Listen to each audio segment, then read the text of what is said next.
Okay, we are officially recording, and since it's 6:01 and we've reached our cap, we'll get started.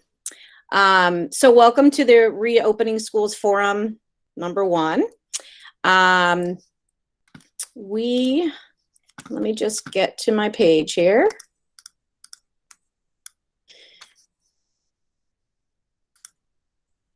Okay. Sorry. So a couple of things, keep your mics muted. And also there is a chat feature on the side. If you're not familiar with Google Meet, in the bottom right-hand corner, when you bring your cursor down, there's 3 dots going horizontally, going vertically. If you click on that, you can change your screen layout. And the chat feature is up in the top right-hand corner. You'll see that it looks like a message box with 3 lines. If you click on that, then you will see conversations from people. I ask that we use this when you have a question, or if you want to ask a question toward the end of the presentation and you want to come off mute to ask it, just type in there that you want to ask a question, and we will answer these questions in the order that people appear or in the order that the questions appear. Patrick, can you switch to the next slide?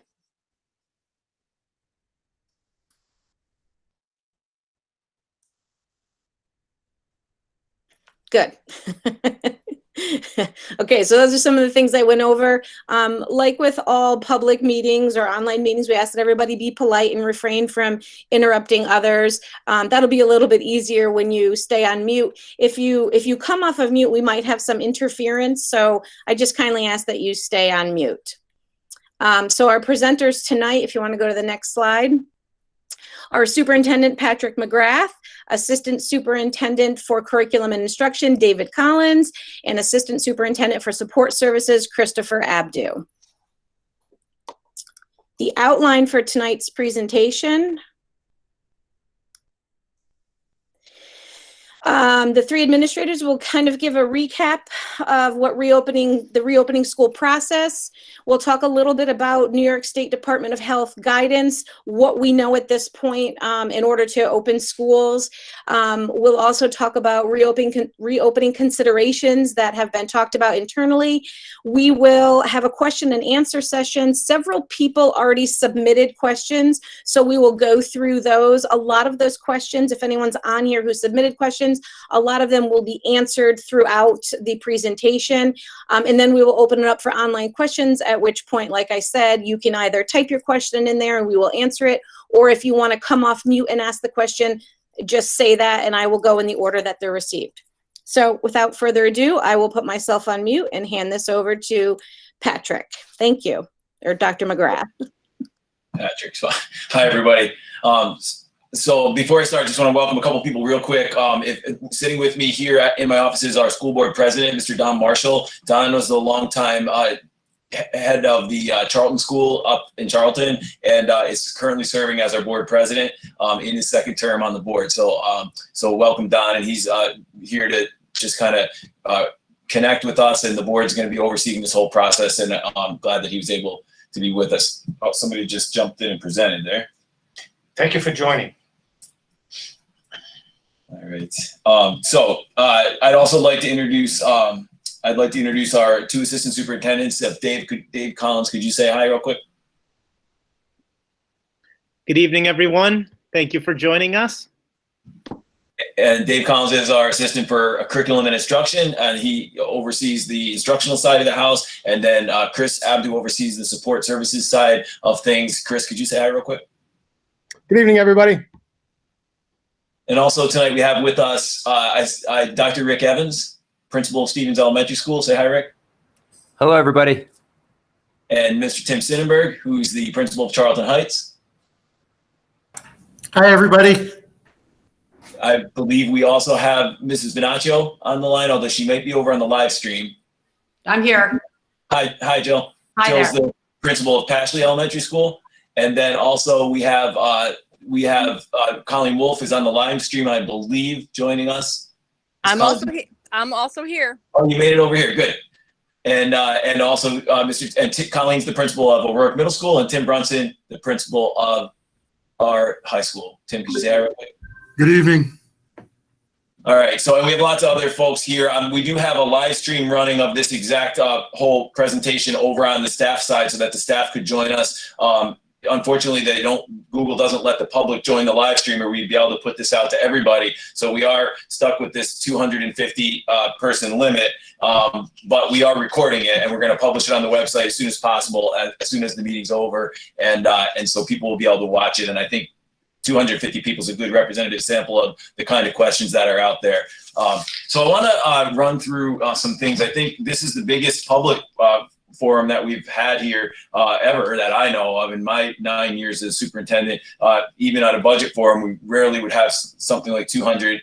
There's probably 1,000 people who'd like to be here live. Unfortunately, we're a bit limited by the technology, but it's extremely obviously a very important topic. And so what we've tried to consolidate our thinking right now, and I'm going to walk you through that. So just to understand where we are or how we got to where we are right now, throughout the month of June, we had a number of meetings with a reopening committee, and this was a broad stakeholder group consisting of parents, some students from the middle school and high school, administrators, many teachers from a variety of different parts of the district. We also had groups of parents from each building. We had a great group, our supervisors, support staff. We had a great group, and we worked through a lot of things there. And most of it was brainstorming, to be honest. It was looking at all the possible options, because remember, at the time we had no guidance. And we were looking at all the options. We were considering each option from a wide variety of perspectives. If we did this from the transportation perspective, from the athletics perspective, from the instructional perspective, from the food services perspective. So we looked at, we really generated lots of ideas and lots of good discussion, because we didn't really have any direct guidance, the guidance that we have now. So it was very helpful. It formed a background. It formed something that we could draw from as we started to look at some of our ideas. So that was the month of June. June gave way to, let me jump over here. June gave way to July, and somebody else is presenting there. Not sure what that's a funny little quirk of this program, I think. Gives you a little bit of a sense of what teachers are dealing with when they're doing remote learning, right? So July had kind of take it by week. The first week in July, we really were in discussions within our different groups. Our Teachers Association was really active in discussing and talking through ideas. Our administrative teams, our Education Council, our principals group, our building leadership teams, we're working through sort of the processing the reopening committee and sort of starting to read the tea leaves, so to speak, from what the governor was talking about and getting some ideas together. And then we had the guidance released early this week, the New York State Department of Health guidance for reopening. We are scheduling a number of building council meetings. Each building council, or each school building is overseen by a building council, which consists of the principal and the teachers and a number of parents on each building council, and they talk through academic related issues on a regular basis. Our building councils are something that we always have up and running and working to help guide our buildings. Little plug for all the parents that are here, that we're always interested in having parents as part of those building councils, and we go through the PTAs to have our parents there. So it's an opportunity to sit at the table for a lot of the important decision making for the building. We've been in the process of creating a parent survey. Those building council meetings will happen, and we're having this meeting here, our first public forum, where we talk about some of our initial ideas and plans for the reopening. And then that means that will lead to next week where we review the parent survey. I'll talk more about the parent survey in a couple minutes, but that's going to go out tomorrow morning. We'll review the parent survey feedback next week. We'll actually create a draft of the reopening plan based on some of the ideas we have tonight, some of the feedback we get from tonight. The feedback we get from the parent survey is going to be very important, and also and at that point, we'll put a draft reopening plan together. It's on a quick timeline. We have to have that in by the end of July. So in the 4th week of July, we would share that reopening plan with the building councils, with the school board on the 28th for their review and approval. We'll be seeking community feedback on the webpage. We'll also have another virtual forum. If we need to, maybe we'll have a couple of virtual forums that day in order to get enough people in who have an opportunity since we see the response here tonight. So that's the process, all aiming towards the July 31st submission of the reopening plan to the State Education Department. So that's the calendar. You probably heard this in the news that then in the 1st week of August, the governor will make a decision whether schools will reopen. He's laid out some pretty concrete dashboard type numbers that he will use to make that decision. He talks about if at that point, the infection rate, the number of percentage of people infected who are tested, who show up positive, is 5% or less on a 14-day rolling average. If that's the case at the beginning of August, he will make the decision to reopen the schools. And we'll talk about what that means in a second. But he also said that he will watch that number, and if that rate goes above 9% on a 7-day rolling average, so it's a bit more responsive, then he would hit an emergency stop button, and the schools would move into a fully remote session. So we have to keep that in the back of our mind that at any time we could be a fully remote. But other than that, he may give the word in the beginning of August to reopen. If he gives that word, we need to submit a plan by August 31st to tell him what will that look like at Burn Hills Balsam Lake. So he put out guidance through the governor's office, through the Department of Health. And I just want to point out that, there's a lot of strong feelings in different directions about this topic. We know that, and I know it from my inbox personally, lots and lots of feedback and letters and information from all different sides. And, people who want us to be open, people who don't want us to be open. And we're hearing that, and we'll hear more of that, I'm sure, tonight and in the future. But all we can do is follow the guidance and the guidelines that were provided that oversee the Department of Health and the New York State Department of Education. That's what we can do. And that's the line that we have to take. We have to closely adhere to the guidance from State Ed and from the Department of Health. And I think that the plan that we're going to lay out we'll be able to do that, and I feel like it's something that if we are able to carry this through, this plan through, will be something that each person can find something that fits for their recognition. But I just ask people to understand that our goal is to follow the guidance that we're given. Earlier in the year, when we closed for remote learning completely in March, after March 13th, we were completely, the control was sort of out of our hands, and we were told, you will close, you will go to remote. Now there's a little bit more leeway if we are open into how we approach being open, and we appreciate that. We want to have some control. It's sometimes easier if somebody just tells you what to do and you do it, but it's not the way that we're used to doing things with the local control model. And as a school district, we want to have some say in this. So hopefully that this plan will give us that. Now I want to say that I'll get to that in a second. So let's run through, if schools open, if we open school, this is the guidance, this is a summary of the guidance that the governor has provided. These are the conditions under which we can open our school buildings. First of all, we'll do it by topic. So first of all, face coverings. Face coverings are to be worn at all times by individuals when 6 feet of social distancing can't be maintained, something that we're all used to, that basic standard, except when eating and during instruction with social distancing. They must be worn on the bus. Face coverings would need to be worn on the bus under all circumstances. Because of it being a closed space, we would have to, if you rode the bus, you'd need to wear a face covering for the duration of the ride. Face coverings will be provided to students and staff by the school district, but individuals may wear their own as long as the masks cover both their nose and their mouth. Extra face coverings will be available in each building. Appropriate social distancing, defined as 6 feet of space between individuals. It's needed in classrooms And that means that by calculations, we would be approximately 12 to 13 students would be able to fit in a classroom, which was appropriately set up with the desks removed such that you had the desks arranged to achieve social distancing. There's a potential to adding some physical barriers, plexiglass type shields, as you see in different stores and different places for different situations where those things would be needed to provide for occupancy of 12 to 13 students, teachers, individuals in that space. You would need to space out seating in the cafeteria to achieve social distancing. They encourage placing tables and seating outside, investigate outdoor tents for extra space, using outdoor PE classes. So there's a number of things, and this is a summary. There's lots of guidance in the document, which is available online to read through the details of this, but they emphasize social distancing. Following all Department of Health hygiene and cleaning practices, display CDC provides signage teaching proper hand washing, proper face covering.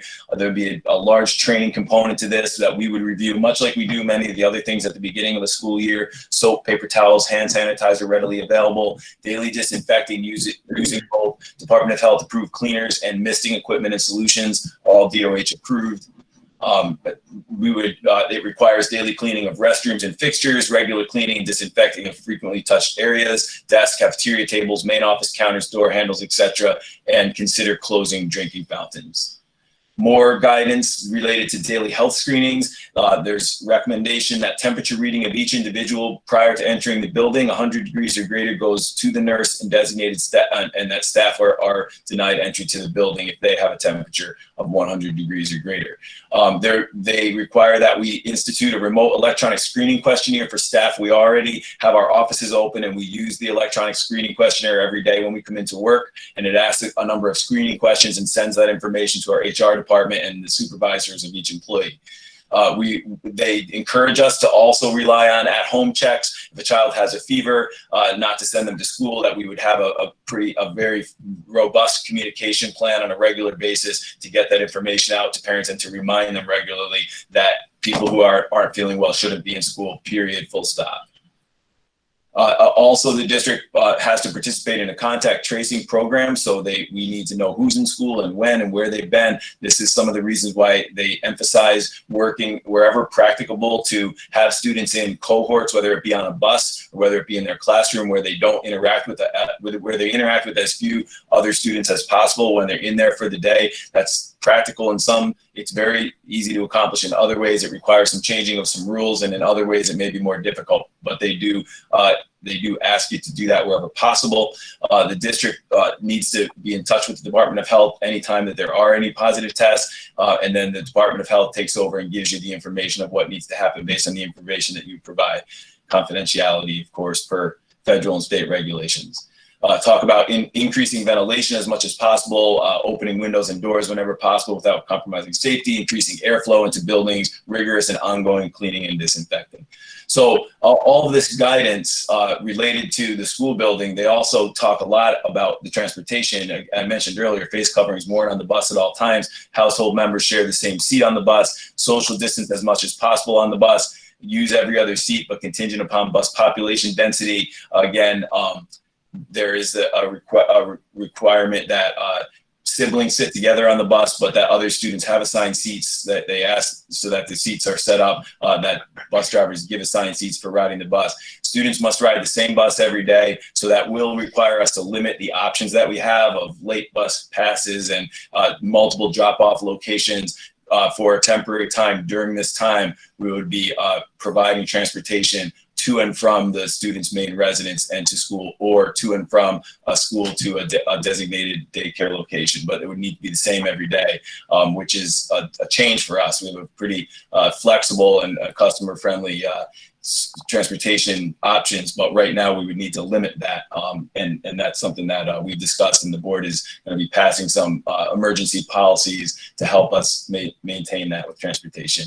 So we do strongly encourage parents to provide their own transportation to and from school, and as you'll see in a few minutes, there will be less students there, so we do anticipate it to be crowded and to need to change some of our traffic patterns in the morning to accommodate drop-offs, increase in drop-offs, and we're investigating that those are complex, and the timetables of buses and parents arriving and school starting. So that's an area that we need to continue to look at, but we would be encouraging parents during the crisis to provide their own transportation to and from school when possible. But we will be running our transportation, and of course, if you rely on that bus service, we will provide it, but the students will have to adhere to the safety guidelines on the bus. So the parent survey that we talked about earlier will have a question about who will rely on bus transportation. It will be non-binding at this point, but we're trying to get an idea, and then at some point we'll ask people to kind of give us that commitment one way or the other, because it's so complex to design the routes, and it would be helpful for us to know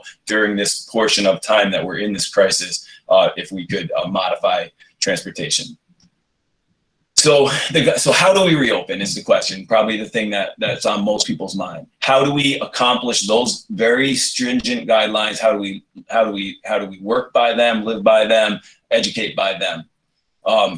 So the guiding principle that we followed as a team is that we need a plan that provides a high quality education consistent with the guidelines provided to us by the Department of Health, that maximizes academic benefit and promotes the social, emotional, and physical well-being of all our students and staff. It's a tall order. It's what we try to do every day. It's just made more difficult given the circumstances.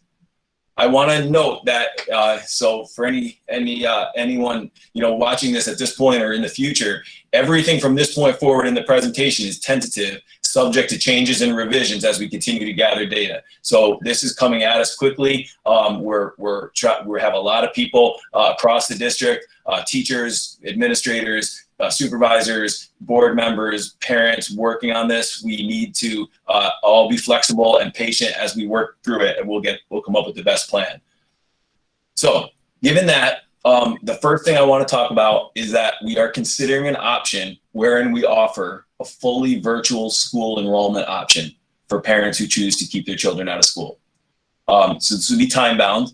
We would have it commit to it for blocks of time. For example, potentially commit for one semester or one trimester or until a certain period of time. So because of the complexity of 3,115 students, and everyone needing to be given the same amount of attention and the same amount of being able, to be prioritized, each and every one of your students, we have, in order to make that work, if we do a virtual school, we would have to commit to it for a certain period of time. It will be full time. We've learned a lot through our experiment of remote learning. Teachers continue to work on training, professional development provided by a great team of our own teachers who are expert in delivery of remote learning and all the tools that we use for it. We continue to build the capacity to be better at it. The teachers who would be selected and work in that setting would be committed to providing a well-organized program.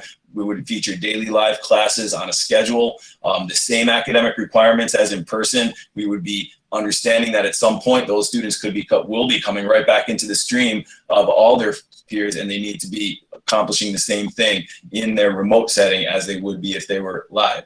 We would cover all core and required courses, so there would be clearly some limitations on the electives that would be available in that fully virtual school enrollment option. But our hope, and again, this is the plan, is that we would be able to provide a vibrant, fully virtual school for parents that chose to enroll their students in that for the time period of this, as this crisis goes on. Now, the next part of the plan is dependent. It gets a little complicated because it's dependent upon the number of students who are opting for an in-person versus the fully virtual, okay? So we are going to be sending out a parent survey tomorrow, and it's going to come from the principals so that they can follow up with you and pester a little bit to try to get as many responses to this as possible, so we really can get a clear understanding of what people's thoughts are. This will be a non-binding survey at this point, but at some point we will be asking people to commit. Obviously, if we're going to plan this and do this well, we have to have some commitment. So we're thinking, maybe by like mid-August, if school's open, if the in-person option is available, that we would need a commitment one way or the other so we could really start to plan.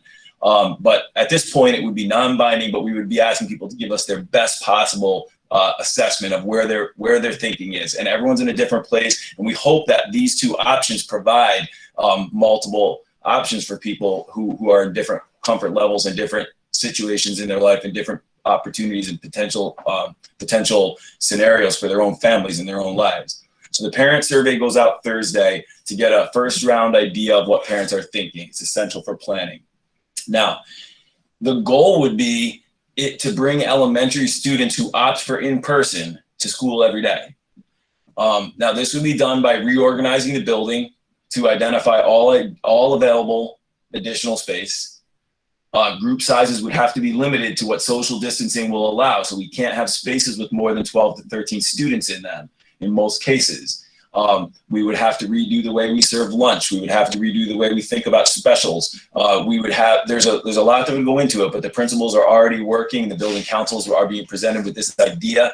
And how would we accommodate the number of students? Now, depending on the number of students that choose the fully virtual, the full virtual program, that will change the numbers that we're dealing with in the in-person. Okay, and again, we're guided by by the way, teachers and teacher assistants would flip between groups because a typical class would be split basically into two groups. So the teacher would move back and forth with the teacher assistant into the different groups and teach, and then provide assistance and reteach in the smaller groups. So again, we don't really know where people are at with how many students will be there if we did it every day, but we are still guided by the Department of Health guidelines. We have to know that we can do this safely. So our goal is to hope that we could do it, but based on the numbers, we may have other options. And again, I said earlier, this is flexible and we have to ask for some patience because we don't have all the data, but we could potentially move one elementary class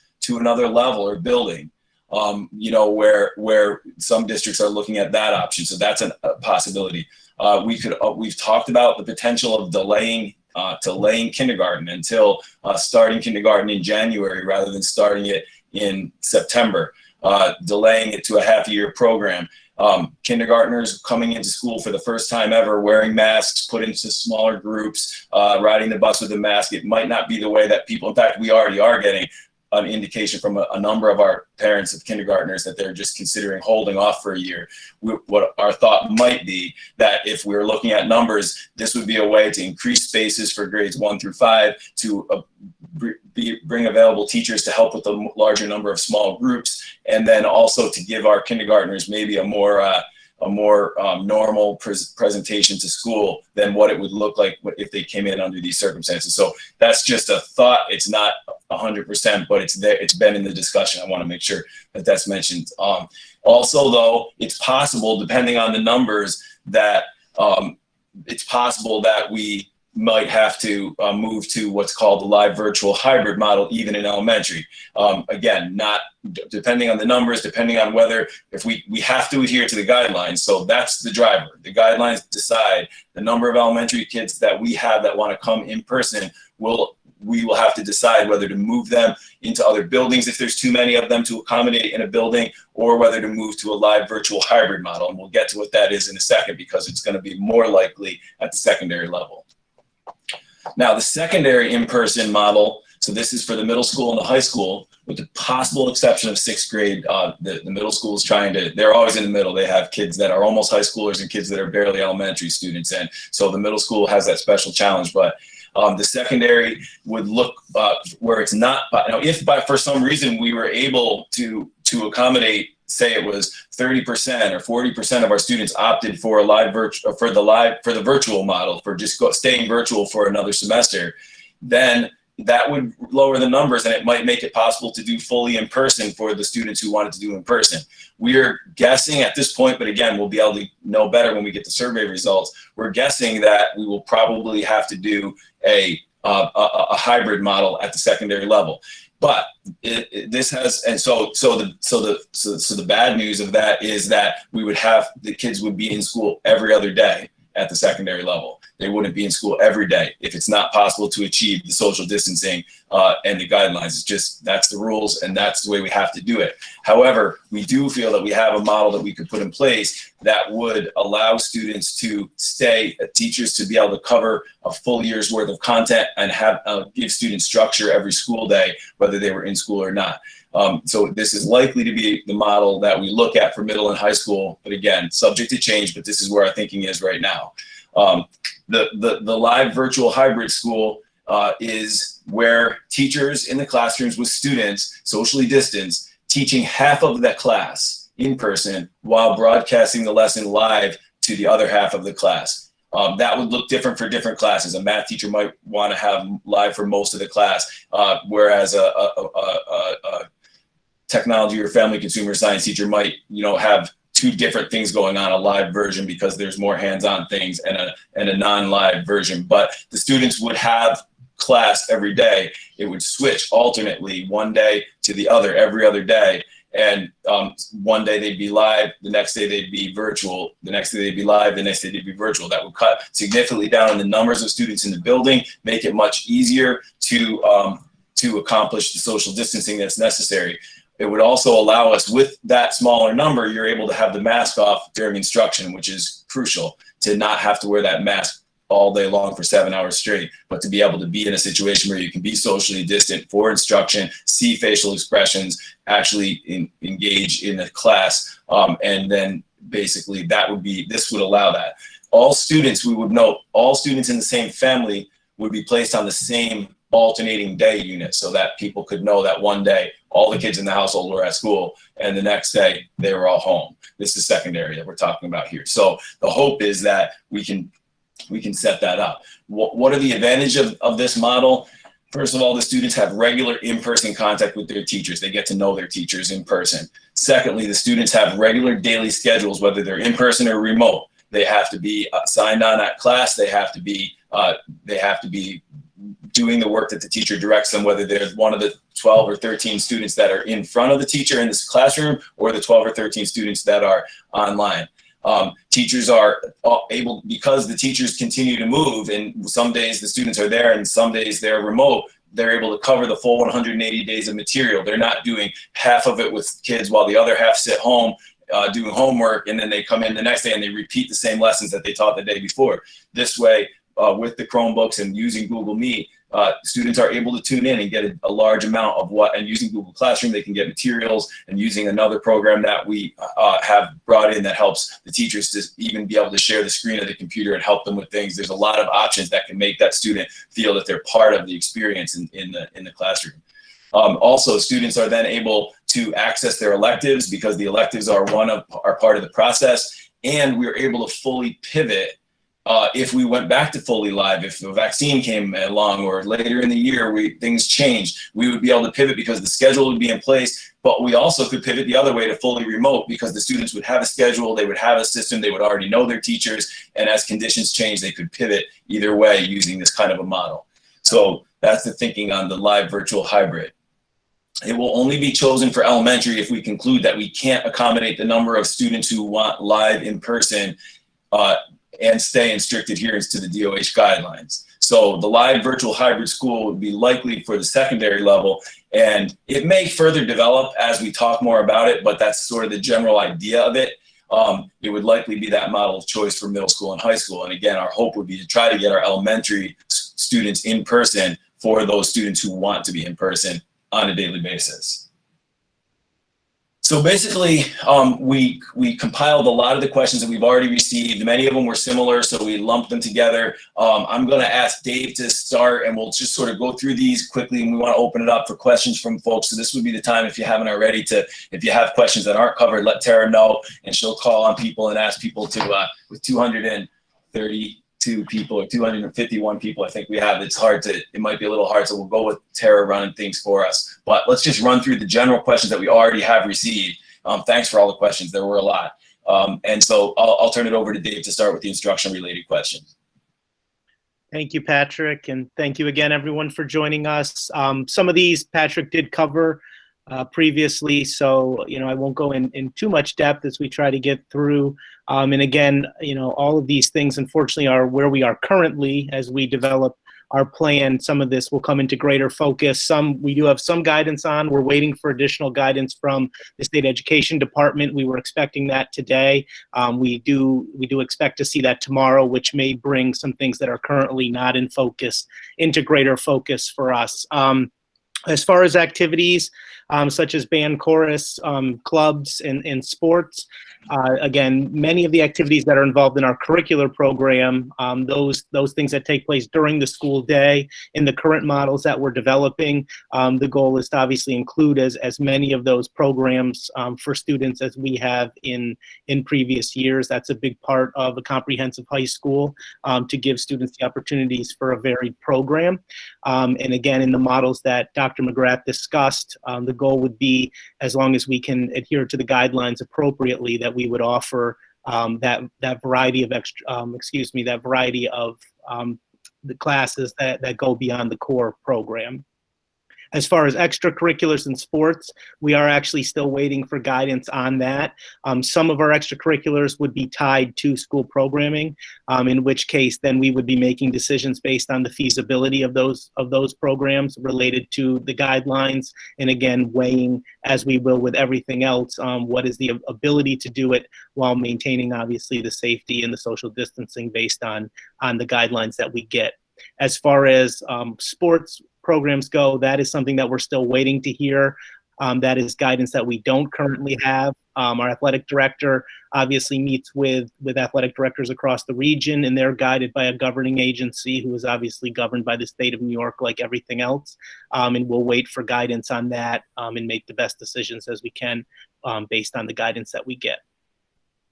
As far as the training for remote teaching, whether that be in the virtual school or in some kind of a hybrid model, Dr. McGrath mentioned that we're extremely lucky in our organization to have a district tech committee, and part of that district tech committee is to have a group of teacher leaders who are the lead, really the liaisons between the administration and the teachers on a number of coordination pieces, but also did a huge amount of professional development related to remote learning and platforms related to remote learning.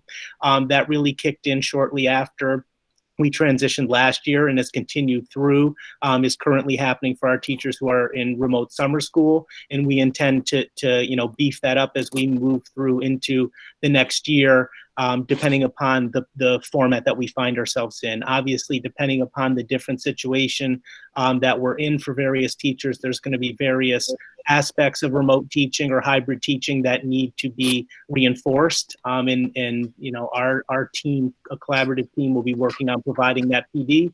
And also looking through our professional development committee to find options for things beyond our internal approach, if there are special things or specific things that we're looking for that need to be augmented beyond what we offer through our in-house professional development programs. And then the final bullet here on instruction, there are also in the guidelines, there is information to guide students and faculty members and staff who due to pre-existing conditions or other reasons may be unable to come to school. And in regard to that, with the virtual school program, which is obviously something that's in the pre-development stages, that would be certainly an opportunity to address this particular question. And then as an organization, we'll obviously have to get additional guidance for each case as it comes up. One of the things, Dave, just to clarify, when we say guidance, we use the word all the time in the trade, but guidance means regulations and requirements. So it's not like they're giving us suggestions or something. That when we say guidance, it's the things that the state ed department or the state government is going to tell us and require us to do. Chris is going to talk about some of the transportation related questions. Yeah. Good evening, everybody. The first question regarding pickup and drop-off procedures for parents who choose to transport their children to and from school is something we're absolutely in the first stages of developing. The survey that will be sent out tomorrow is going to be absolutely critical in this piece of it, and we're looking for comprehensive responses from our community, our parents, to the greatest extent possible. Obviously, how we design those procedures is going to be largely dependent on how many parents indicate that they will be picking up and dropping off their children to and from school every morning, and how many will be taking the bus. Once we have an idea of those relative numbers, that's when we're going to try to put in place different procedures for parent pickup and drop off, as well as bus pickup and drop off. As many people know, we already have kind of borderline congestion in the morning with regular procedures that we have. So we may have to make additional adjustments to that process depending upon the response to the survey we get. So absolutely, there will be a procedure, and we're going to need to look into what that procedure will be depending upon the results of that survey. As far as students having their temperature checked before boarding the school bus, right now we're looking at 3 potential different options for temperature checks. The first one would be exactly that, having students' temperatures checked before they board the school bus. The second one would be when that school bus arrives at school, having some of our faculty or staff members step onto the bus to take the student's temperature at that point, or 3, taking the students' temperatures as they enter the building. Beyond that, one of the things that we are required to do as part of the regulations we received a couple days ago is we are encouraged to ask parents to fill out a form or a questionnaire before students go to school every morning, kind of attesting to some questions related to things like the student's temperature. So hopefully that would give us some information before the students even arrived at the bus stop during the day. Of the 3 different options I mentioned, there's advantages and disadvantages to each one. One of the biggest issues we have is that if we did check temperatures when the student was about to get on the bus, and assuming that bus stop was not right in front of a child's house, or if their parents for whatever reason may not be there, how do we handle that situation? Do we leave the student there and have the bus drive on? How does that work? How do we inform parents of that? How do we still maintain and make sure students are safe no matter which situation we go through? So that's something we're working through. And again, we're pretty confident that one of those 3 options will be the one that we choose as far as temperature checks are concerned. But we are hopeful that we can get that type of response from our community where we actually would have some of this information ahead of time before students even arrived at the bus or at school for that day.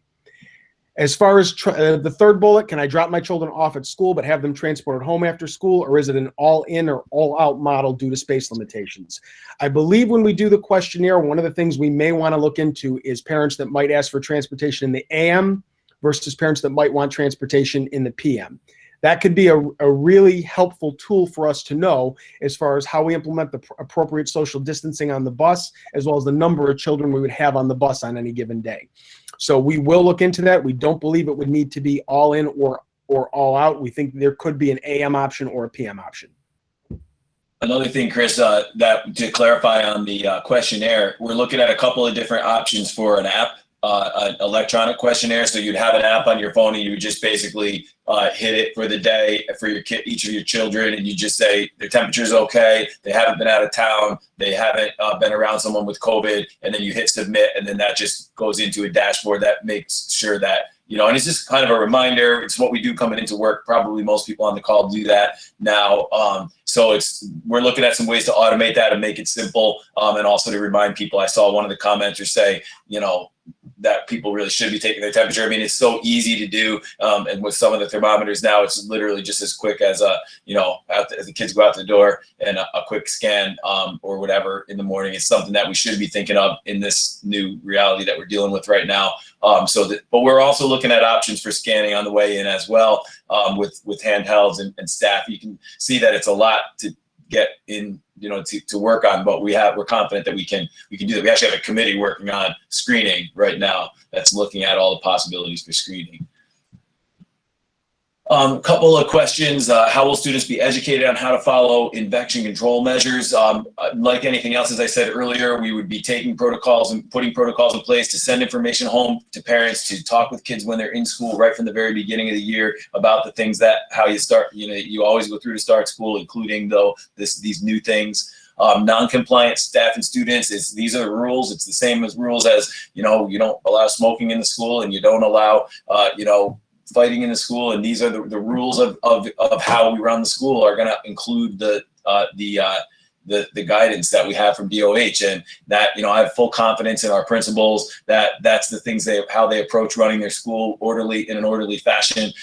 We do have, if people want to be non-compliant, we will have the option of not being in school and taking the virtual. So we hope that option, if something that people are very uncomfortable with, you know, would take. The next question I just answered there, that will be on the reporting travel outside the district will be on the app for the screening.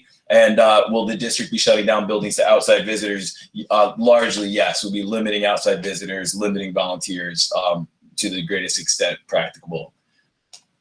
If a student or staff member tests positive, how will parents be informed? We'll follow the guidance of DOH. As soon as we have any positive, they take over and they tell you exactly who to inform, how to inform, and who has to, what the rules are. That's probably happened with many people here. It does happen as it comes, and the Department of Health is getting very regular about the kind of guidance they give. The ventilation systems are very capable to turn over the air. We're required to have those kind of ventilation systems in a commercial building, and they're up to snuff on that. We have the air handlers to do that. The governor has a stop valve measure to close schools. Is BHBL looking at a stop valve to shift to full remote? Everything that we will do related to closure would be guided by the governor's office or by the Department of Health. If the governor closes us on the whole, or if our county Department of Health closes us based upon a case or cases, we would take our guidance from them.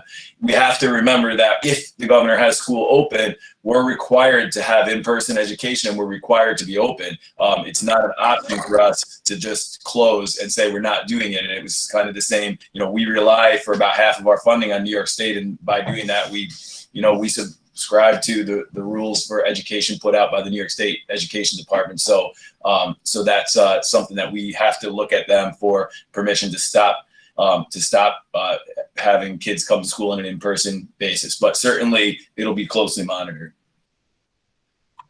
Chris, I'll let Chris answer this one related to finances.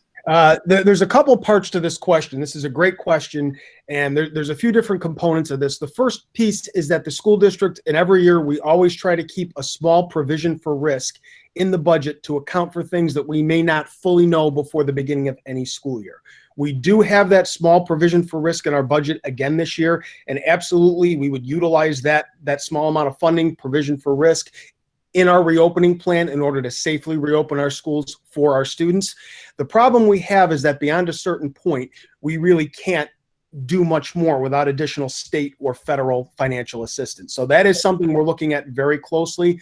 One of the things that's been very challenging during this time period is, as some other states have reopened, their local states or local school districts, their states have offered them financial assistance, extra money to implement different COVID procedures. New York State, unfortunately, has kind of left the specter of actual funding cuts on us, and that's been hanging out there for quite some time.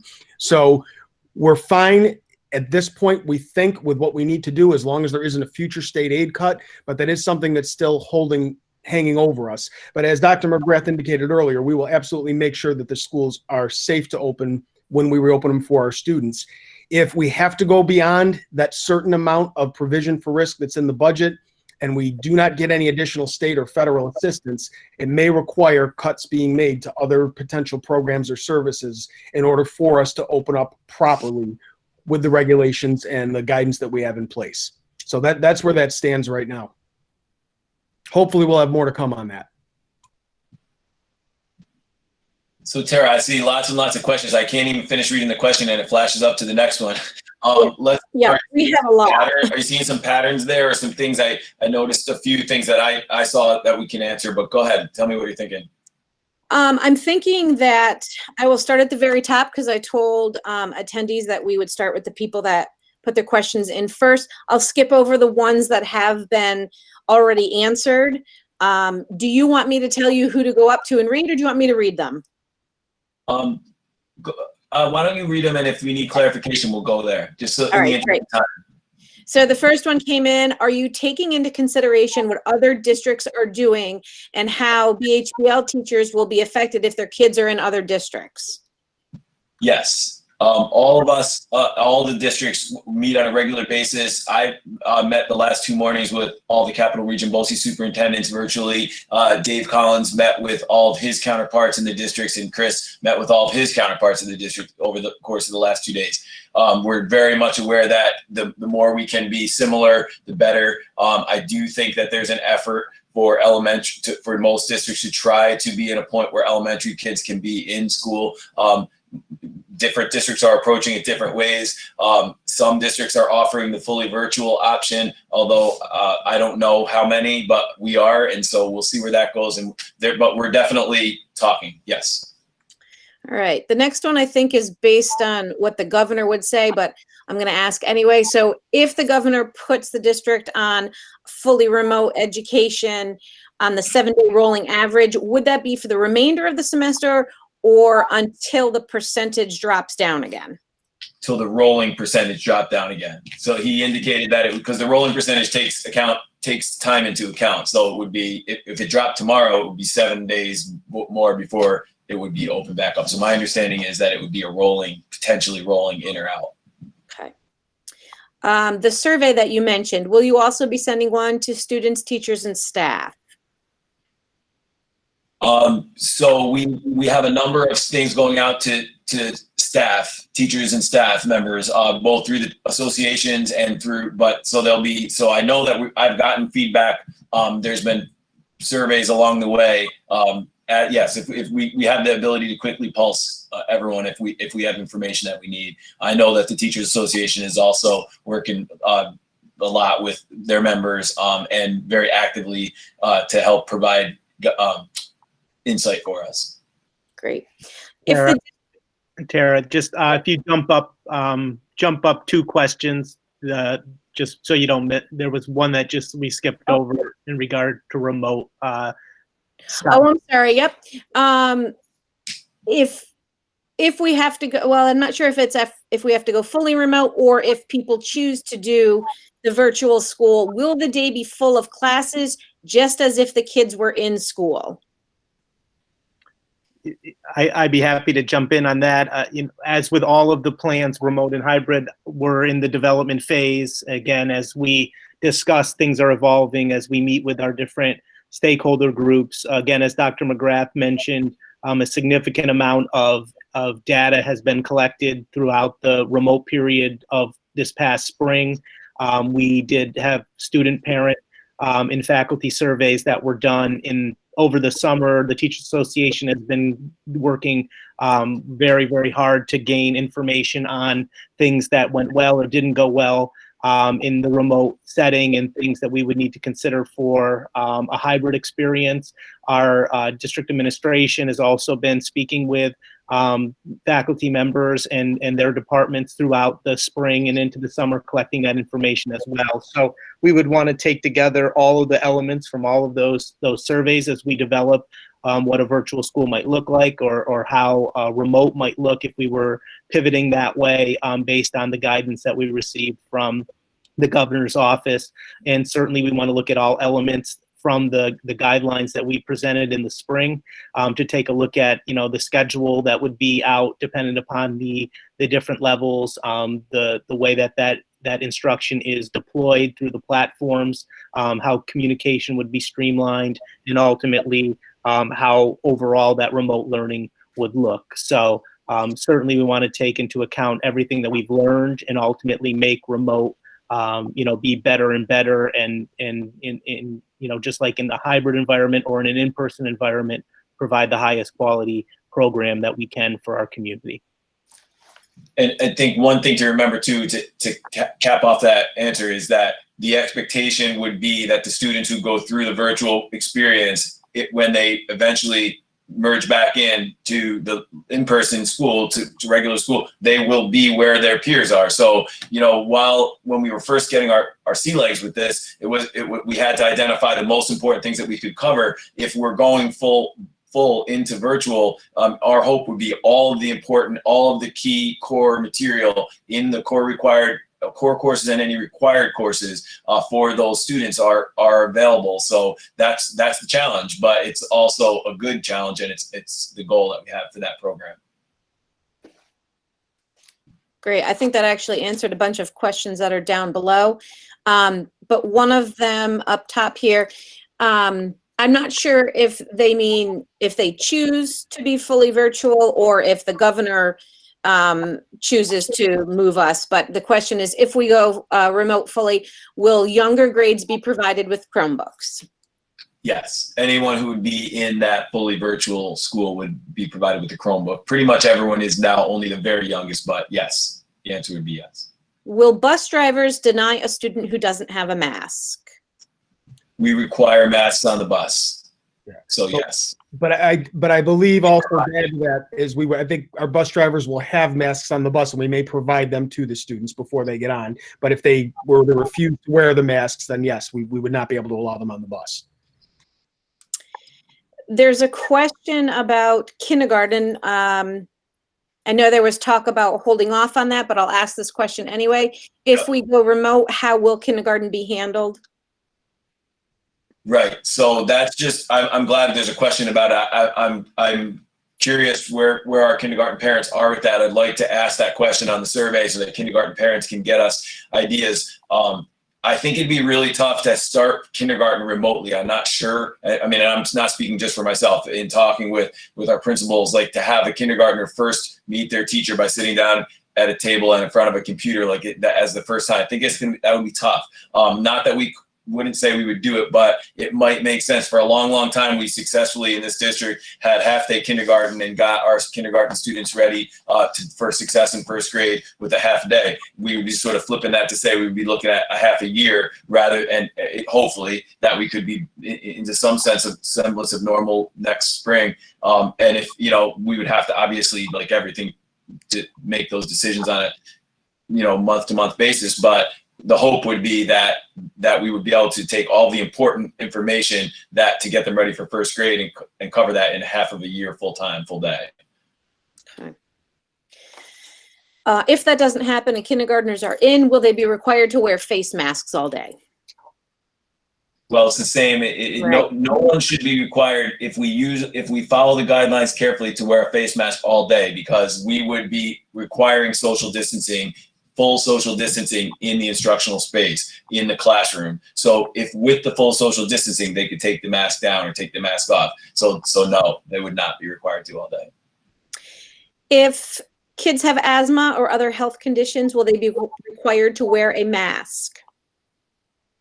Well, the guidance says that students who medically are unable to wear a mask are able to be excused from that. I guess the question might be that people who have, if people have concerns about that, maybe there'll be many students who choose the virtual model. But it maybe not. So we have been instructed that with a doctor's note that they can be excused from wearing the mask. Yes. Have maintenance employees attended COVID-19 cleaning or disinfectant training? The supervisors of the department have pretty much received continuous training on this since this pandemic occurred, and they've been passing on what they've learned to the staff members as appropriate. So the answer to that is yes. Okay. If school is in fact eventually reopened, will there be remote learning still available for students who are kept home because of family members who are immune compromised? Yeah, right. That would be the virtual model. Yes. Hang on, someone has been in communication with Reimagine New York Education Committee that drafted the guidelines and was informed that their expectation was that, quote, strong school districts, end quote, are likely to use the guidelines as minimum standards of care. I'd assume that we're one of those districts. Is that a correct assumption? Not 100% sure what the question's asking. Maybe that person could come on. Carrie, could you come on and explain that question?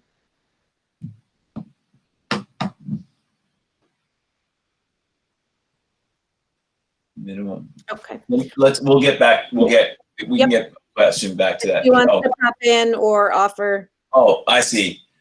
So going above and beyond. I mean, I think that has to do with the requirements of the instructional requirements. The guidelines for health, we could go above and beyond, but we also could definitely we will follow them thoroughly. So we're assuming that we're not going to take shortcuts on those. As far as the model that we're presenting for the hybrid, it would allow us to go above and beyond the minimum required as far as things that the state ed might say, hey, you don't have to cover this or you don't have to cover that. Our hope would be to provide a full education the way we would in person, just using this hybrid model.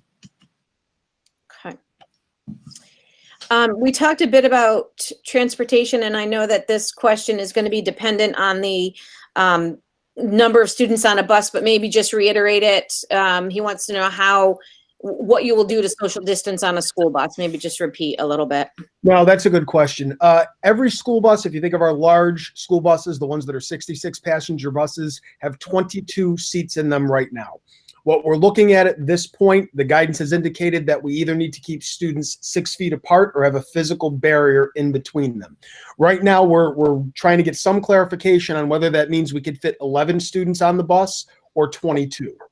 22 students on the bus, if you imagine the 22 seats, it's one student on each seat sitting against the window, with possibly a couple more if siblings were sitting together in the same seat. Possibly, if that works. But again, how we actually achieve that is really dependent upon the results of the survey when we find out how many parents do intend to continue riding the school bus. In a normal year, we generally encourage everybody to do that to the greatest extent possible. What they have been telling us from Department of Health guidelines is they would like us to encourage our families to drive their students to school or walk with them to school, or possibly even have the students drive themselves if they're at the secondary level. One item we're in very, very preliminary discussions about is there is something called a walking school bus, and that's only appropriate for some neighborhoods that are very close to their specific elementary schools, where instead of actually having transportation, there could be an adult that may even walk a group of students to school every morning. That's something we're very early in looking into, but that's also a possibility to minimize the number of students we have on the school bus. Tara, before you do the next question, Tara, there was a couple questions I saw come through earlier related to students with disabilities, individual education plans, and the ability for students to get those services. I think that Sharon McTighe, our Director of Special Services, is on the call with us as well, hopefully over on this side and not on the live stream. Sharon, are you there? Took her by surprise, probably. I know she's joined us one place or the other, but while we see, we will clearly work very hard, whether the students are in remote, in the virtual or in person, to meet all the IEP needs. And we've gotten better and better at that as we had that 3-month period last year to learn how our teaching assistants can support their students in a virtual environment, how our special education teachers can support students here in school. We will look at a case-by-case basis and prioritize students who may, even if we're in an every other day, for most students benefit from being here every day. And those things will be taken into consideration, certainly. So all those things, we'll have a lot of Q&A about our students with disabilities, and we will definitely be able to provide those services regardless of which model parents choose. Okay. Few more here. Will the kids be required to wear a mask during gym class?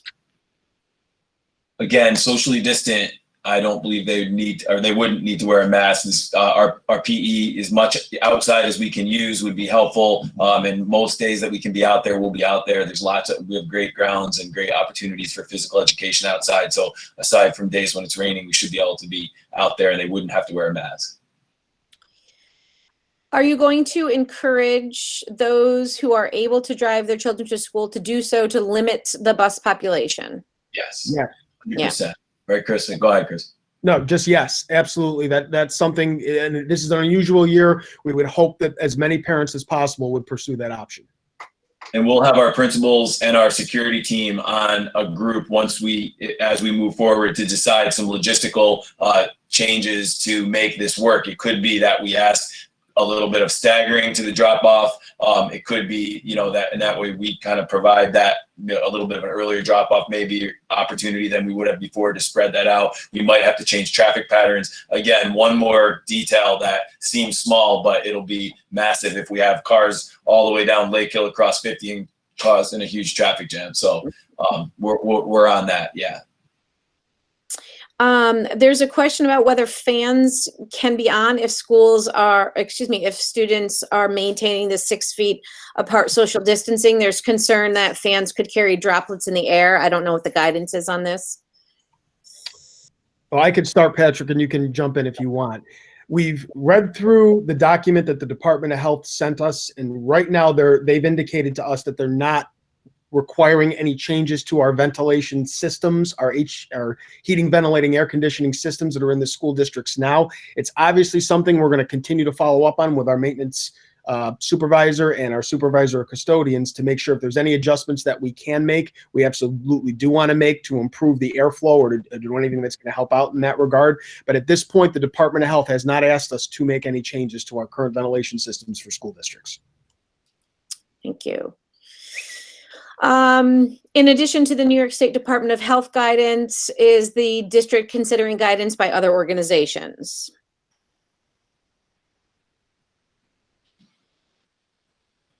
Well, I mean, most of our guidance comes from the Department of Health, Department of Ed. So, yeah, I mean, I think that we're relying on them as our health experts to distill out the rules that they need us to follow. There's so many different organizations that we could potentially follow who say different things. You have to kind of pick one, and that's the rules that we follow. So, I don't know that we have the expertise on board to decide which one or another is the best one to follow. So the ideal here would be to follow the guidance that's given to us by the Department of Health.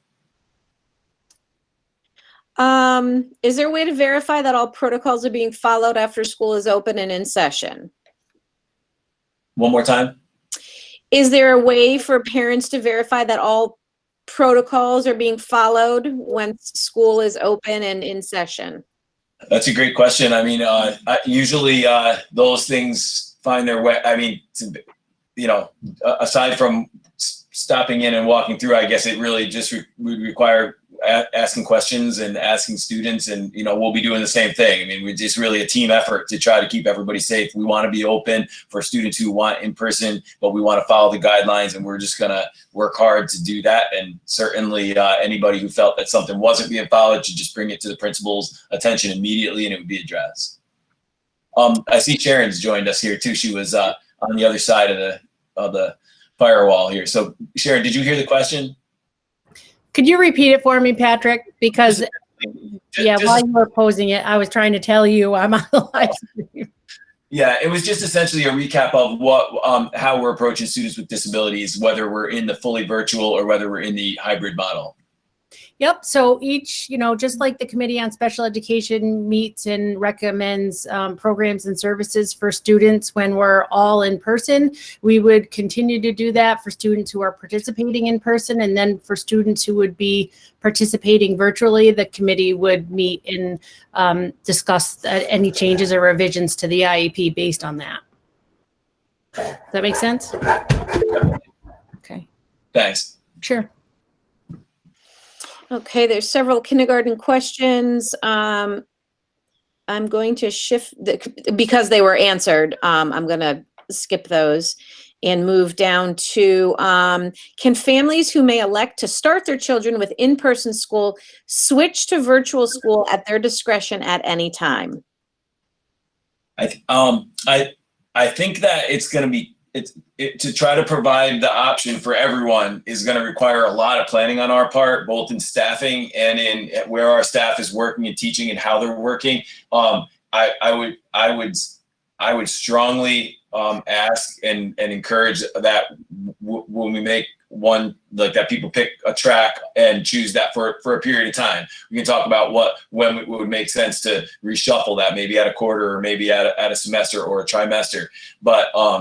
But I think that it would be very difficult. There probably could be a couple slots in like the different virtuals that we could talk about individual cases. Maybe somebody becomes immunocompromised at home, or there's someone who has surgery and the parent thinks that it would be nice to be able to have that off ramp from one to the other. And I don't think we would say absolutely no, but I think we'd have to point out that it would be very difficult for any kind of regular switching around on that, just in the amount of work it's going to take to plan this. A question about hours. So elementary in-person, would they have the same typical hours, or would their hours be limited? The student? Yes. Yeah. So the idea of remote learning is a little to do from everything we read and learn about remote learning. It doesn't look exactly like what you would do when you're in person. It's just a different modality. It doesn't mean it's any less robust and any less rich and accomplishing, but it might look a little different. So for some kids, especially younger kids, you may not want them to be on their computer for a longer period of time. The teacher might break that up, might do smaller sessions throughout the time period, or different teachers with different sessions, but throughout the day. So it's hard to answer that in a blanket, but it's a good question. And I think that we're learning all the time what are the best, most engaging ways to do remote learning. And it's not going to look exactly like what did that last question say there? Sorry, because I think it was clarifying. The question about elementary in person. Okay. So it would be the same. It would be the same school day. We would have the specials come to the kids. They would have recess. So some of the things there, yes, it would be the same. I saw a question too about the chemicals that we use. And we work hard to use the environmentally friendly, non-irritating chemicals when we clean that are effective. Obviously, it has to be effective, but even now with the foggers that we use and things, all EPA approved and mild and safe for the surfaces that we have in schools. Everything's guided by those kind of rules. It's a good point. And Well, I saw another question about just questioning whether it would make sense for kids to not. Could some kindergartners benefit from the online? And it's possible, and it also may be something where the online is specifically designed just for skills or just for brushing up on new ideas and things to get them ready for the second half. And it may be that we don't go that route either, but we just need to get some feedback from all the kindergarten parents in that survey and really think it through. Also, it'll help us understand the numbers that are going to be in the elementary schools as we try to get our students back to that full day instruction. Okay, I'm sorry, I'm trying to go through some of these and I see PPE. Chris, a question here, Chris, about PPE. I mean, people can feel free. I don't want to bore people by doing too much, but I don't want to skip questions either. So we're here as long as people need it. As it whittles down, if you still have questions, people can jump on. But there's a question about walking to school, which is what Chris talked about the walking school bus. Kind of a neat idea in the right circumstances. There's a question about shortages of PPE and cleaning supplies, and are we experiencing those shortages? Chris and I were just talking about placing those orders right now. What are your thoughts on that, Chris? Well, there's different items that are harder to get than others right now. For instance, we haven't had too much of a problem getting masks, and we're scheduled to order a lot more so that we have them available for those students that choose not to bring their own masks in from home. We would encourage students to have their own masks from home, the reusable cloth masks, but we would have some available for those that needed them, and those have been coming in relatively quickly. We're ordering some face shields. We've been given guidance that the face shields cannot be a replacement for a face mask, but they can be used in addition to a face mask if people would like to, students, faculty, or staff. Those seem to be coming in pretty quickly. Other items have a longer lead time, which is why we've kind of directed our facilities folks to start placing those orders immediately so that we can have them in as soon as possible. Even if there is a 6 or an 8 week lead time, we want to make sure we get those in before the start of the school year, if at all possible. By the same token, we do have a supply of those cleaning materials on hand right now, and we do believe we're all set to open, and we should be able to continue with this amount of supplies we have as long as the different disinfecting supplies continue to come in as we hope them to come in. Now, obviously, that's something we're going to need help from the state as well on whatever they can do to help ensure that flow of those disinfecting supplies continues to come in, and possibly even prioritize school districts for it if that's practical and possible would be very helpful. But as of right now, we have what we need to start the school year. We just need to make sure that it keeps coming in as we hope it comes in through our ordering process. But we are doing our best to get ahead of that right now. there's several questions on here about Y-Care. Will that still happen? Y-Care, and I'll let Patrick or Dave jump in on this as well. Y-Care is not a program that's affiliated with the school district. However, it does help us meet some of our requirements related to providing that after school and before school care for our students. If the YMCA is interested in continuing that, We would definitely like to continue to partner with them. The hours may be potentially different than they are this current year or they have been in previous years, but I believe we would like to continue partnering with them wherever possible. Our understanding right now is that they would have to follow the same guidelines, though, that students during the school day would have to follow, including the masks and the social distancing that were described earlier.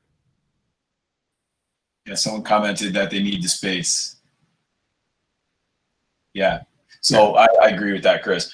I saw a couple questions. There was one question about a parent had asked, Carrie had asked if someone was denied access to school teaching in the past because of remember earlier in last school year, we had the issues with changes to the rules around vaccinations.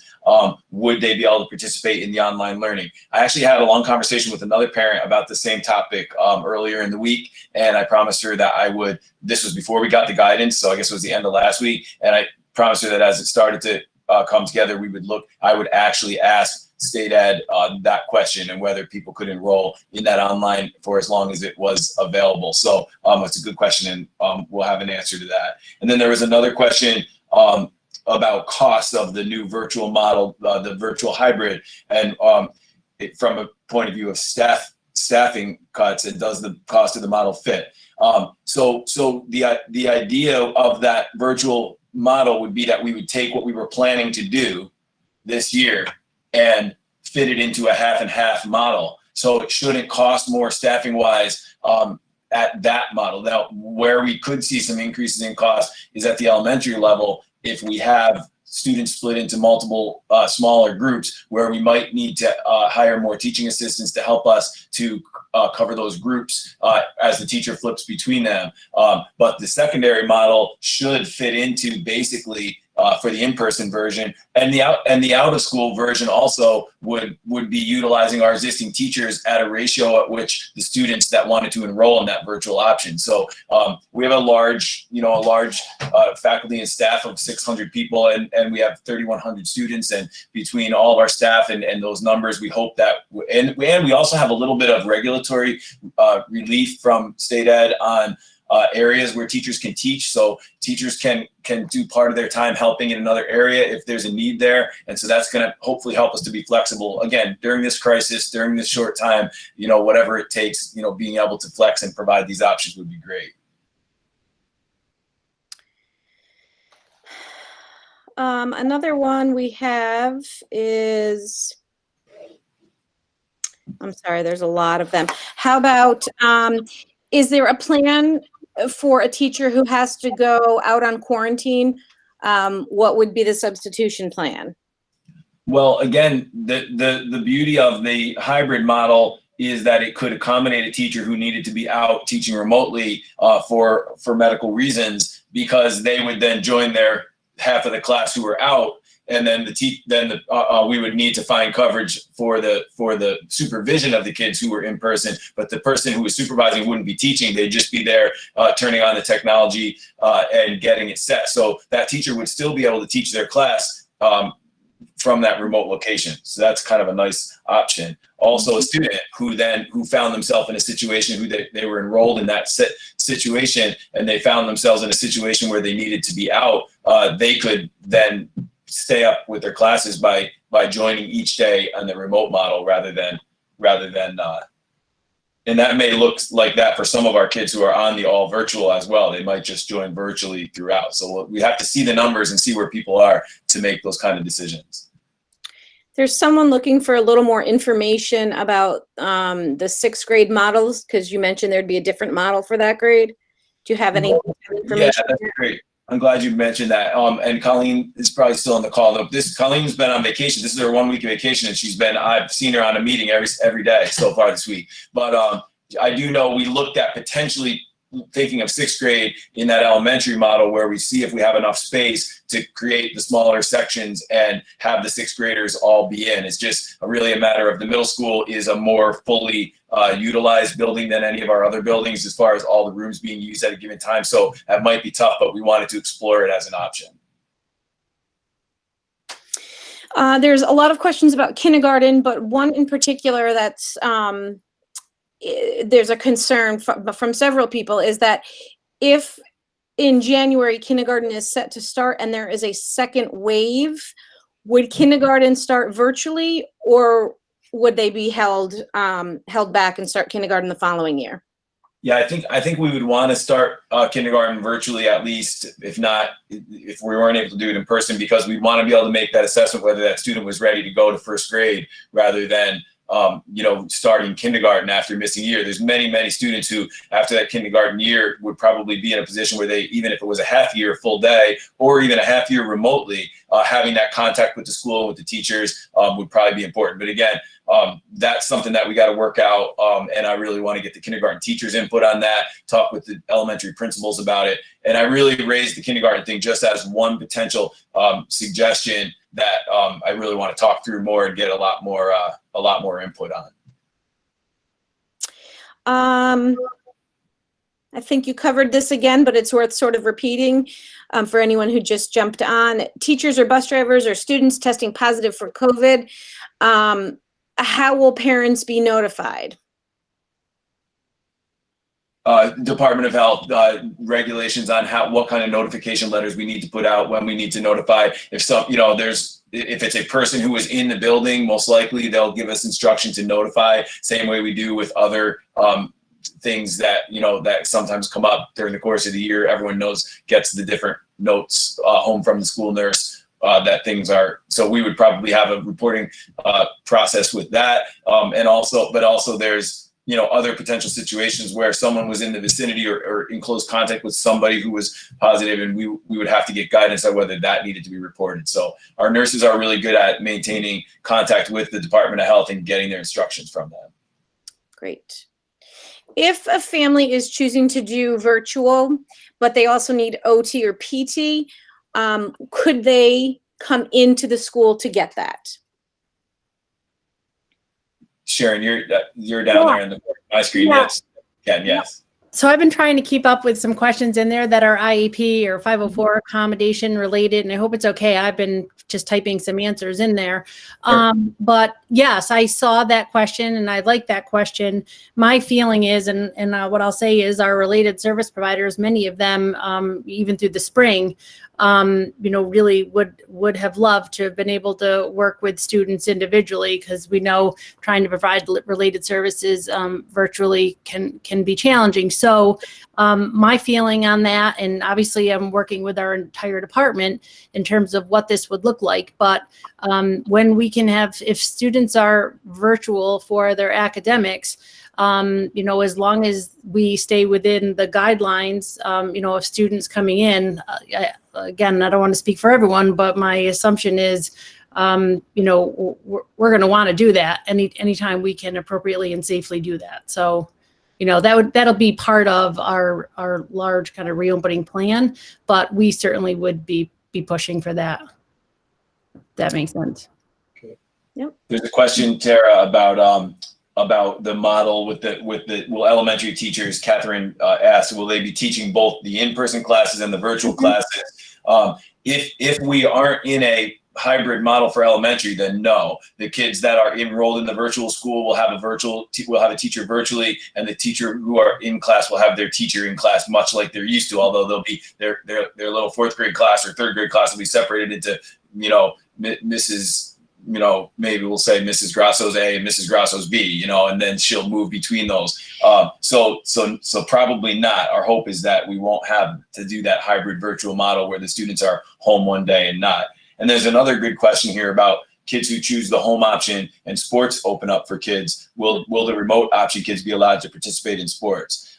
So all of our sports decisions, as Dave said earlier, are guided by the state because they'll tell all the sections how they can and when they can participate in what sports. But yes, I mean, they would be done in a fully, aside from medical students who are in the virtual for a truly medical reason may want to consider that, but we would be open to the idea of people who chose the virtual for that. If their parents were comfortable with them, they're enrolled in school. And so we would consider them to be enrolled in school. And if the parents were comfortable with them participating, given the parameters of the individual sport, then we would support the student participating in that. Okay. I think we've gone through a lot of these. Some are getting repetitive, some are getting very detailed. Sharon and principals are answering a bunch of them, so I think people are getting their questions answered. Why don't we answer this one last one that was posed on here, and then if anyone wants to jump in and ask a question that hasn't already been asked, we'll go there. The other thing is we will be taking a lot of these questions and answers and putting them on our website. There was a question in here about people who had questions after this. A number of ways that can be addressed. You can either reach out to the directors of those departments directly. You can email either of the 3 administrators, or you can send me an email. We will get you that question answered, and possibly if it's not extremely specific, we will put it on the website in the frequently asked questions section. So one of the last questions that came in touches on mental health, and are there plans being made for addressing increases in anxiety and other mental health issues with students due to the pandemic and restrictions and stuff like that?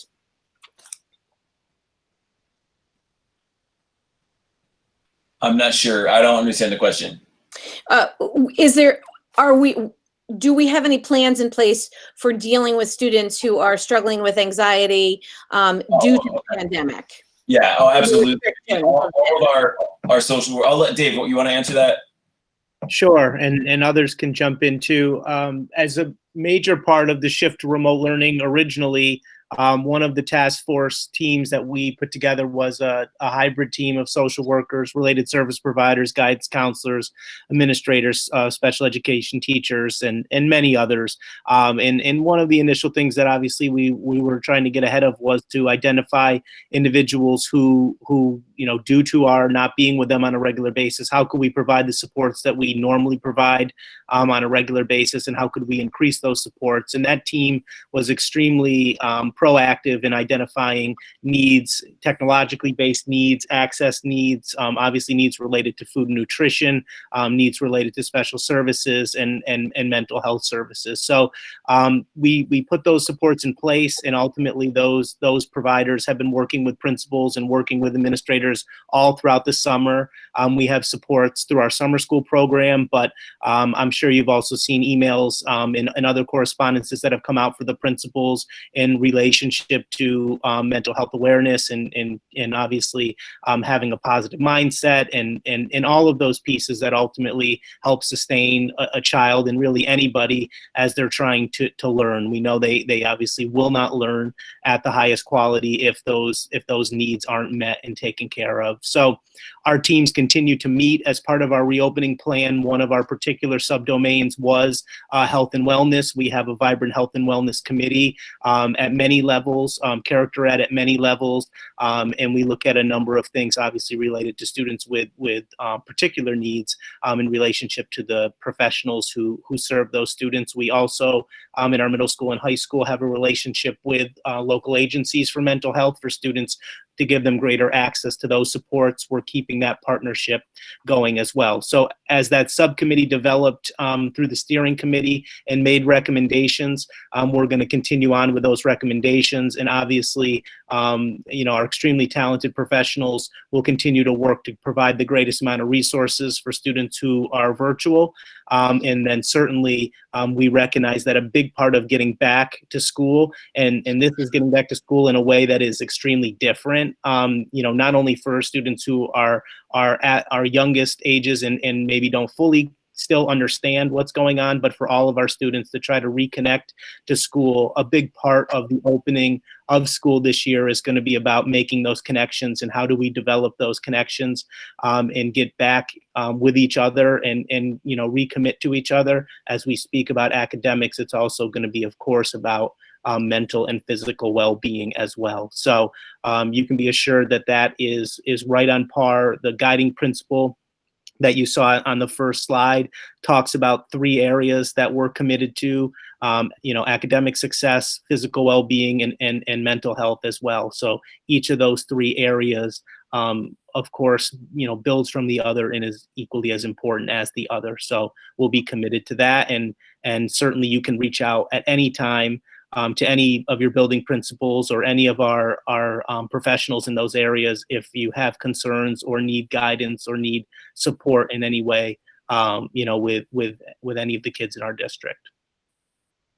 There's a question about if you choose remote, will those students be able to have access to the meals and to the backpack program? Definitely yes. That's 100% the same. Definitely. Also, I saw a bunch of questions, or a number of questions, about could our kids be on the same schedule? We would really be committed to yes. If we have to go to an every other day, even at elementary, which hopefully we won't have to, but it's not out of the realm of possibility. We would try hard. We would commit to having the every other day be the same in the 3 levels, so that kids, if there's childcare help or involved, or for parents' sanity, people will go on the same day. All the kids from a family will go to school or not go to school. Do like a Spartan and a white group or something like that. So we'll figure that out. I did see one other question on taking temperatures. I just wanted to address real quickly, and Sharon, feel free to jump in on this if you want. It was about the effectiveness of taking temperatures at the bus stop or another area in extreme hot or cold weather. I think right now the protocol we're looking at is if we do have the temperatures taken either on the bus when the students arrive at school, not at the bus stop, but the bus arrives to school, we send someone on the bus to take the temperatures there, or take the temperatures as the students are entering, they would be directed to kind of a separate area in the nurse's office. The first thing we would do is probably further evaluation, where the nurse would probably take their temperature in a more controlled environment to ascertain if that initial reading was in fact accurate, or if that might just be a manifestation of the outside conditions at that point in time. So I think that would be how we're thinking about addressing that at that point. Of course, as Dr. McGrath indicated earlier, everything at this point is subject to change, but that's pretty much what our initial thinking is at this point. And I don't know, Sharon, if you wanted to add anything to that.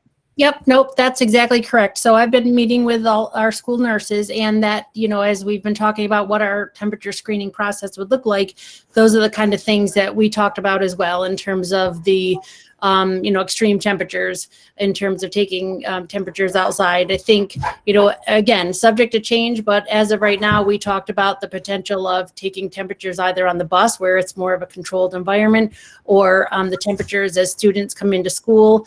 And any student who, through that initial screening, shows that they have an elevated temperature, they would be directed or escorted to the nurse's office, where it would be more of a comprehensive assessment. And then if a student is in fact showing a fever or other, COVID like symptoms, then that student would be kept in a, comfortable in a adjoining but separate room in the nurse's office. And then, we would follow our protocols, which obviously would include calling parents to come and pick up their child, and then what the follow-up would be after that. Yeah, and the only thing I'll add to that is being in Burnt Hills now, going into my 9th year, one of the hallmarks of this district is a great cooperation and partnership between the school district and our families. And we talked about that initial health screening before a student even arrives on the bus or arrives at school. That's going to be very important to the whole process, to make sure that parents are doing that screening themselves at home. And if their child does have a temperature, proactively keeping them home before they end up on the bus or at our front door of the school district. So hopefully the combination of the two will get us to where we need to be. Along those same lines, as far as the questions that come in just at the end here about families in need, we have something called the Spartan Community Fund, and a lot of donations have come in over the last couple of months to the district to be redistributed out to folks for food reasons and for different losses or situations. So just encouraging people here and kind of spread the word that can come to our HR office, where it's collected, deposited, and just redistributed out to help families who are in need through these different kinds of things. So it's a great way to help. And a lot of that helped us through this summer, where the local churches are providing all the lunches with the help of our food service program. And that's largely based on donations from the community. So just want to put a plug in for the Spartan Community Fund. So if anyone has any. Yeah, Carrie asked about a link. Let's make sure we do that. That'd be great. Right to Daisy. Yes, we'll share that. Yes. So I think we have a lot of thank yous on here, and we're down to 140 people. So I think I'm gathering people want to wrap up. So if there's anyone on here who would like to unmute and ask a question, you can do that now. Otherwise, we'll start wrapping up.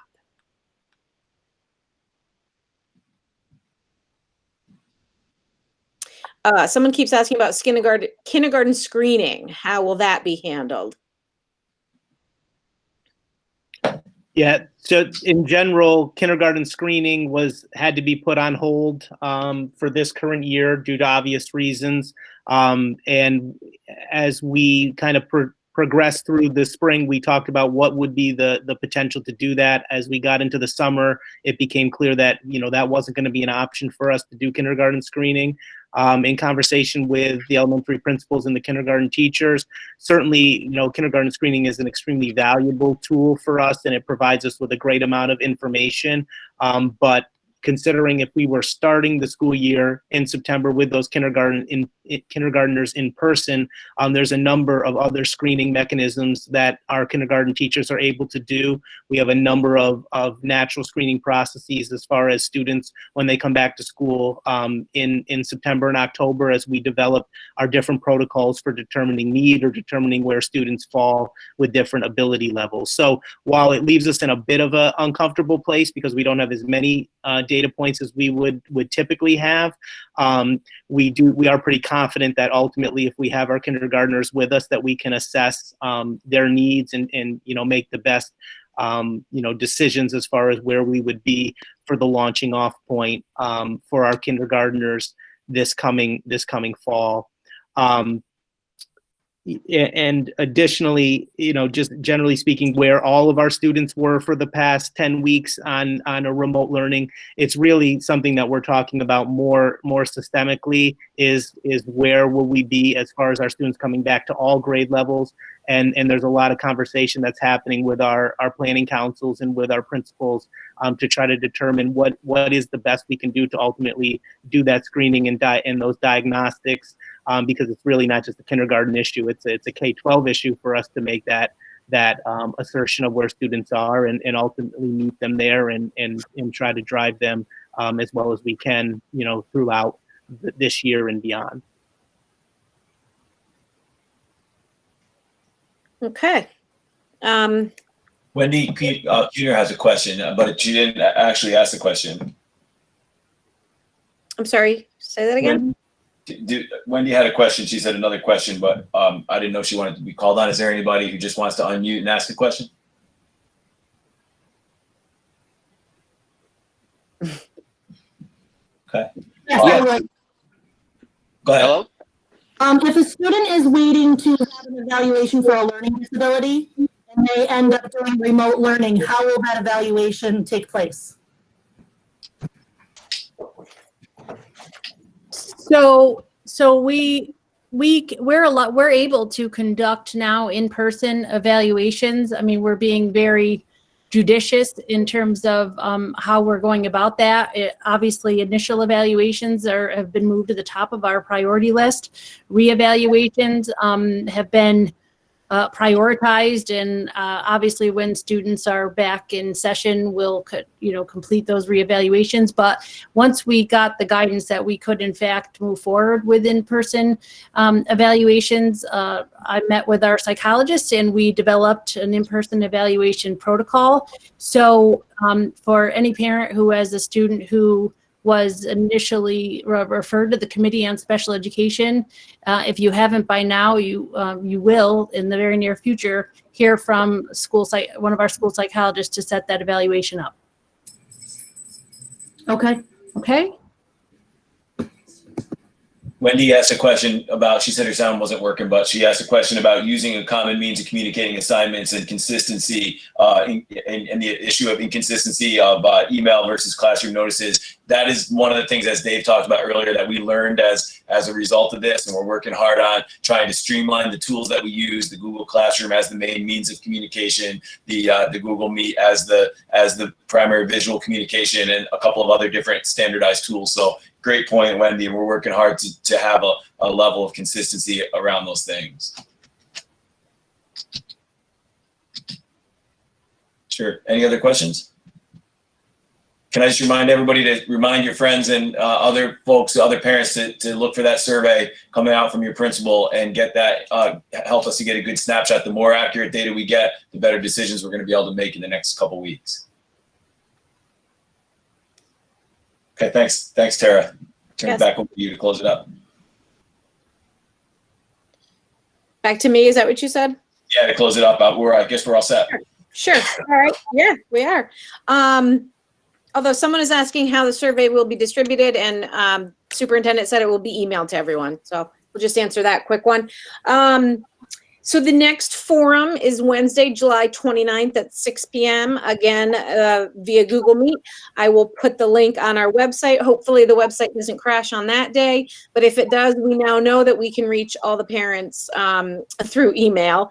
Also, again, I think I said this before, but if there were any questions that didn't get answered or people have additional ones later, feel free to reach out to us and pose those questions, email or call us. And I think that's it for now. We're good? Okay. Well, All thank right. you everyone for joining us. We appreciate it. We had a huge number of people, probably our biggest meeting ever. So this will go down in history. Also, this will be posted. The recording will be posted online by Friday in case your friends or others weren't able to watch it. So thank you again for joining us. Bye. Everybody.